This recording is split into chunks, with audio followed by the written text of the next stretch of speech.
Un autre univers d'autonomisation de la femme africaine vient d'être créé par le biais d'une plateforme où environ 38 pays africains sont inscrits pour environ 50 millions de femmes qui prendront la parole pour leur business, leur entreprise et leur plein épanouissement. Sous la bannière de la CEDEAO, le ministère des Affaires sociales et de la microfinance, cette plateforme a été lancée pour le bonheur de ces femmes. Pour le représentant de la commission de la CEDEAO au Bénin, la création de cette plateforme répond à des besoins. Il y a de cela quelques mois, nous avions tous apprécié les résultats de cette étude continentale menée par la Banque africaine de développement qui a fait état de ce que dans plusieurs pays africains, on observe une quasi-parité hommes et femmes dans le domaine de l'entrepreneuriat.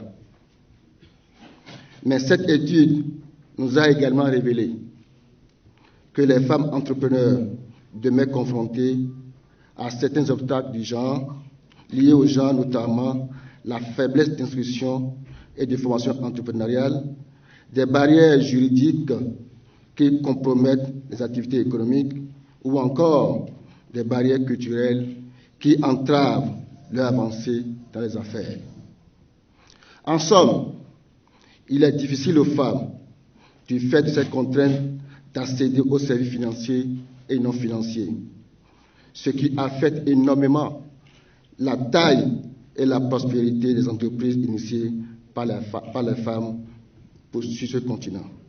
3 raisons fondamentales doivent emmener les femmes à s'inscrire sur cette plateforme, selon la chef de file des partenaires techniques et financiers, genre et affaires sociales. L'économie africaine sans femmes, ça n'existe pas. On sait aussi que si on veut vraiment, si on investit dans un rôle plus plein, plus digne des femmes dans l'économie, l'économie croîtra encore plus. Je les encourage de participer à cette plateforme de femmes entrepreneurs pour pouvoir avoir accès au marché, unir leurs forces pour avoir plus de visibilité et un grand réseau pour leur entreprise. La plateforme est lancée et cela reste une grosse satisfaction pour les autorités béninoises. Le Bénin, à l'instar des 14 autres pays de la CEDEAO, a adhéré à ce prestigieux projet dont le lancement officiel a eu lieu à Kigali, au Rwanda, le 26 novembre 2019, lors du sommet mondial sur le genre.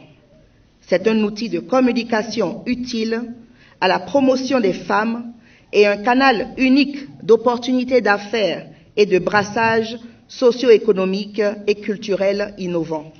Je voudrais exprimer l'engagement, le soutien et la reconnaissance du gouvernement du Bénin à la CEDEAO et à la Banque africaine de développement, qui sont les principales initiatrices de cet important projet.